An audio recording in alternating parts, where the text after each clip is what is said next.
మన ప్రభు అయిన యేసుక్రీస్తు నామములో మీ అందరికీ శుభములు తెలియజేయచ్చు ఉన్నాను. ప్రియ దైవజనమ, షారోన్ మన్నాలో భాగముగా ఈ దినం మరొక వాక్య భాగమును ధ్యానించుకుందాము.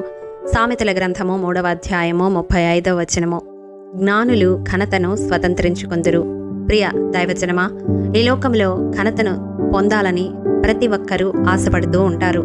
కానీ ఘనతను ఎవరు స్వతంత్రించుకుంటారు అంటే, చదవబడిన మూల వాక్యము ప్రకారము జ్ఞానులు ఘనతను స్వతంత్రించుకుంటారు అని మనము గ్రహించవచ్చు. మరి ఈ జ్ఞానము మనుష్యులకు ఎక్కడ నుండి లభిస్తుంది అని వాక్యపు వెలుగులో మనం చూసినట్లయితే, యెహోవా యందు భయభక్తులు కలిగి ఉండుటే జ్ఞానమునకు మూలము అని మనము గమనిస్తాము. మరి ప్రియ దైవజనమా, జ్ఞానము కలిగి ఉండడం అంటే దేవుని యందు భయభక్తులు కలిగి ఉండడమే. మరి అటు రీతిగా భయభక్తులు కలిగి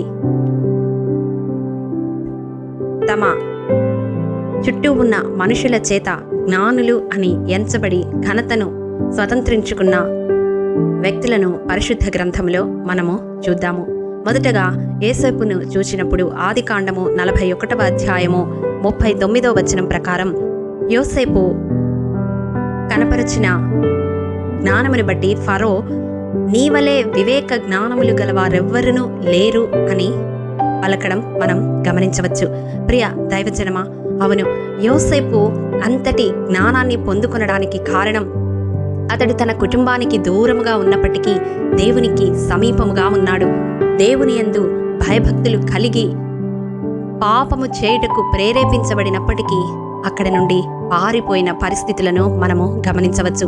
యవన కాలములో తన పరిశుద్ధతను కాపాడుకుంటూ, అన్య దేశంలో తన భక్తి జీవితాన్ని కాపాడుకుంటూ దేవుని ఎదుట యోసేపు కనబడ్డాడు. కాబట్టే దేవుడు అతనికి అత్యధికమైన జ్ఞానమును అనుగ్రహించి ఆ ఐగుప్తు దేశమంతటి మీదకి అధికారినిగా నియమించడానికి దేవుడు సహాయపడ్డాడు. ప్రియ దైవజనమా, అలాగే దానియేలు జీవితాన్ని మనము గమనించినట్లయితే, దానియేలు షద్రక్, మెషక్, అబేద్నెగోలను చూచి రాజు దానియేలు గ్రంథము 1వ అధ్యాయము 20వ వచనములో, జ్ఞాన వివేకముల సంబంధమైన ప్రతి విషయంలో వారు బబులోను రాజ్యం అందంతటా ఉండు శకునగాండ్ర కంటే, గారడి విద్య గల వారి కంటే 10 అంతలు శ్రేష్ఠులు అని కనుగొనడం మనం గమనిస్తాము.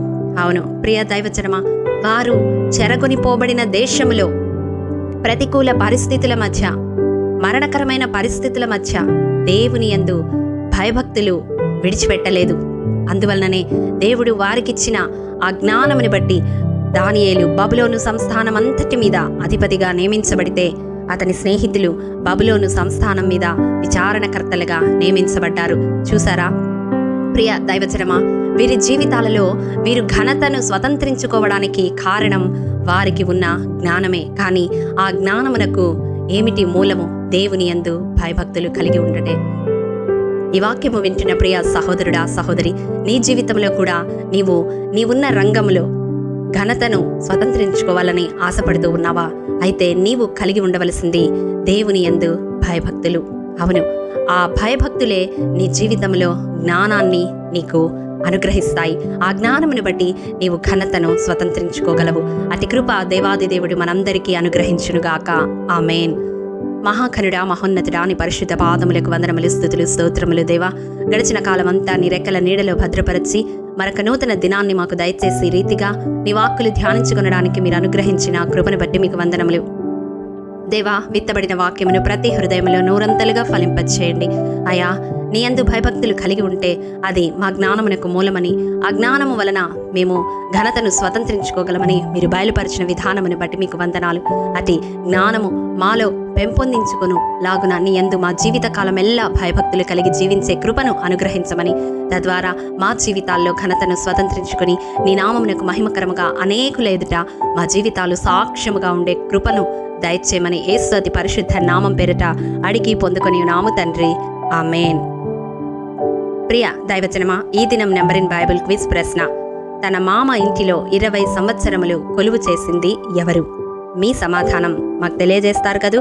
ప్రభు కృప మనందరికీ తోడై ఉండినుగాక. ఆమేన్.